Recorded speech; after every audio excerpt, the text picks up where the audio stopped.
commands on lead, it's time to progress to the collar portion of the training. In the beginning, we want to condition the dog to collar stimulation.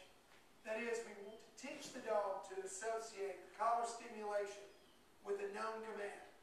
Once again, we're going to go through heel, sit, stay, and here. But this time, we're going to replace the tug on the hand with gentle stimulation from the collar.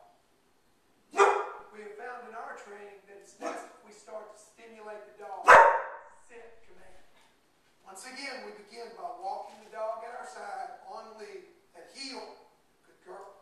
Heel. And then we replace the tug on the lead with gentle collar stimulation to sit.